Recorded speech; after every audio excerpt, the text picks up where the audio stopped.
Welcome friends, we're back here in 7 Days to Die with a quick look at the new update to 19.5 experimental. There is a b51 to b53 update that has come out. And you should see that one here. If you're not interested in the Twitch integration of 19.5, basically just leave the video running and go do something else, because it's really only got to do with the Twitch integration, which I personally like. I know a lot of people don't really like it because they don't necessarily either play or watch Twitch, so then it's kind of a pointless one.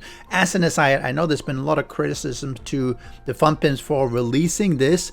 What I think they should have done, they should have waited probably with the Twitch integration to Alpha 20 or with a bunch of other features and functions that would make people very excited, and then they would look at the Twitch thing and go like, don't care, don't look at it.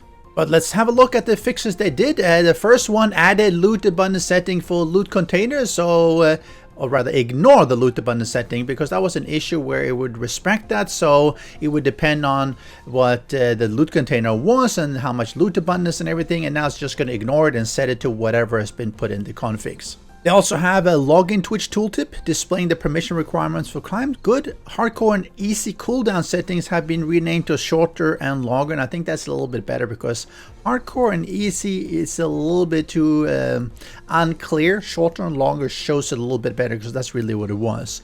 Same thing here. They've renamed the cooldown presets to Global Cooldown, which affects all the things.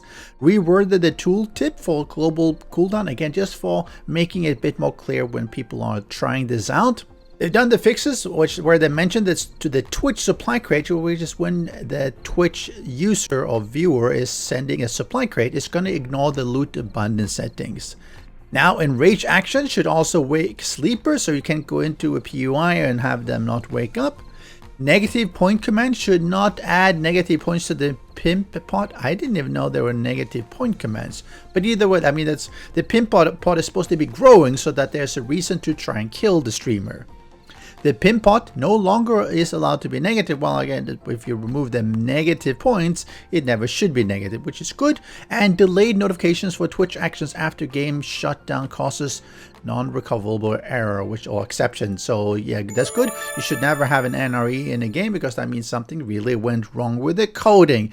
And to consolidate two other updates, one came on Saturday, which is b54, where they fixed some localization issues, small one.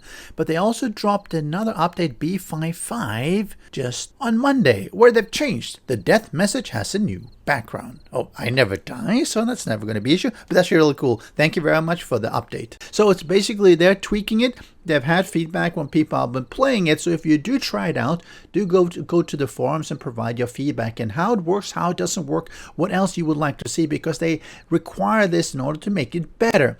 And if you watch, you can also go and let the Pimps know what you as a viewer, as a user, rather than as a streamer, what you would like to see there as well. Give them some ideas, give them some feedback. And if you really hate this thing because you never use it, then hopefully Alpha 20 comes out. Well, I still hope it's coming out in June in order to satisfy you and satisfy all of us. I have not been spending a lot of times with the Twitch integration myself. I am looking to I was actually waiting for the updates to go ahead because I knew there's going to be some bug fixes, but it's something that I think is going to, for people who are streaming and for people who are watching streams, it will add interactivity, which is always fun. People who just play solo with friends, not so much, and that's why I think that Alpha 20 hopefully has some interesting features for all of us to enjoy. But that's it. Enjoy it, and I'll catch you next time. Special thanks to the great patrons supporting the channel. If you would like to join the vetted community and support these videos, do follow the Patreon link.